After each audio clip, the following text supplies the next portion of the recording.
daughters will be singers and sailors, and when I'm old, they'll sing to me like sirens on a raging sea. Essentially, when I write a song, I write a melody and I write chords, and I'll come up with an accompaniment. This song, when I wrote it, every part of it, every note in the piano is part of the composition. It's very unusual for me. In that sense, it's more of an art song. And in order to perform it, I had to transcribe my own piano part. And I got it to a copyist. I had to have it completely note for note. I had to practice it note for note because somehow or other, this particular song required the piano to do exactly that thing. Totally out of character for me. And I never want to hear anybody perform it, without that, because that's actually part of the composition. So that was a real departure. The other thing about the song for me is, and I'm a mom and I have 2 sons, but in my mind, in my heart, it was never about our literal children. It is about our legacy. It is about passing it on, and maybe not just to other women, but to other artists or other humans who feel what we feel and who want to continue whatever is this thing that we do, the spirit of what we do. So it's about that. It's about that legacy of spirit more than any literal childbirthing. This lyric was not an original idea of mine. It came from a friend of mine who's a wonderful poet. Her name is Joanne Mort. And I saw something in the poem that she didn't know was there, or it wasn't her intention. Her poem was about never having had children, which she had a lot of feelings about.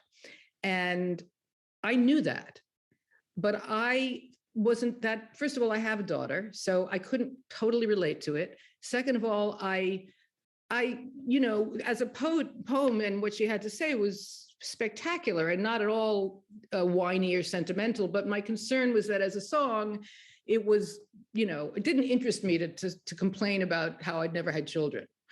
But I heard something else in it because I knew her. I said, you haven't had children, but you are contributing to the world as a mother of a generation of daughters coming up. I mean, you're in the struggle with all of us, and actually a leader in that. And I also have a daughter who is coming of age and whom I will not be around forever. And everything has changed and some things have not. And I'm painfully aware of all of that through her eyes. So I kind of heard this underlying universal theme in the words, but I loved a lot of her actual language. So, but I told her, she said yes, and then asked me to send it to her, and I refused. I said, let Michele set this and let's hear it, because you're going to be very surprised. And she was thrilled, but she was also shocked, because she said, that's not what my poem was about. And I said, I know. I had to write this song that was inspired by your poem. So it was very interesting for all 3 of us, I think. The other thing that's really interesting, this song, the very first line, my daughters will be Bella and Justice. Well, as far as I'm concerned, that invoked Bella Abzug and Justice Ginsburg. It's also beauty and justice. And it's just that first line says so much. It launches the song at so many levels. When I write a new lyric, I'm just grateful if any good composer wants to set it.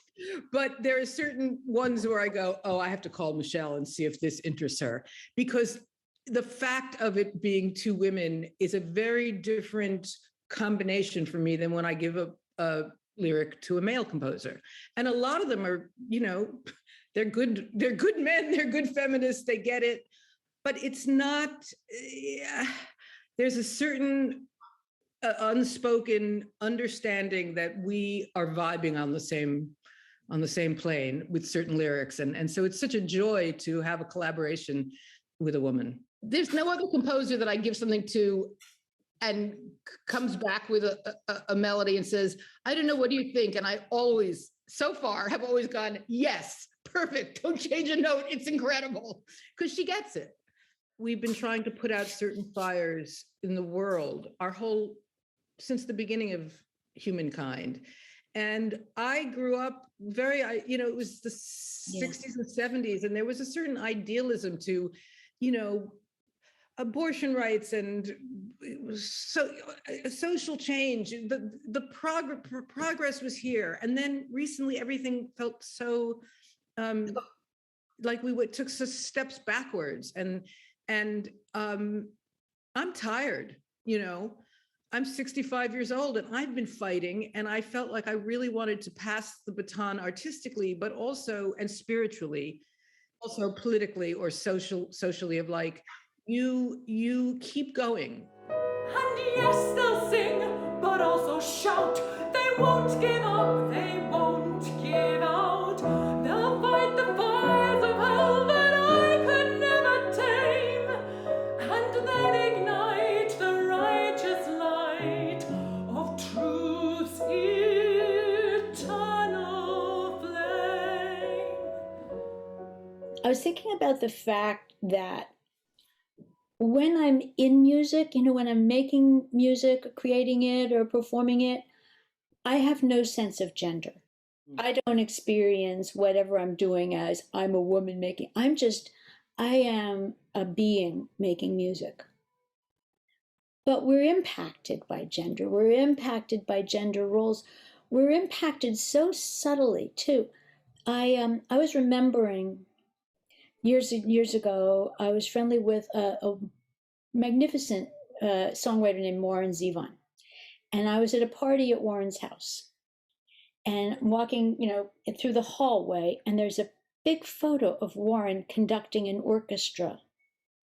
And in my head came unbidden this thought: if I were a man, I would have done that. I did not grow up believing that my options were limited because I was a woman. And yet, there it was, a very strong, very internalized cellular belief that had limited what I thought I could do. It certainly changed. It's changing, and it has changed. But it is something that I want to speak to and sing to and play to. When I'm writing, there's no conscious sense of gender. In fact, there's not really a lot of sense of self. That's the beautiful thing. It's like the ego, the idea that I am me saying this is secondary to the creative process. That's what people call flow. It's a great state.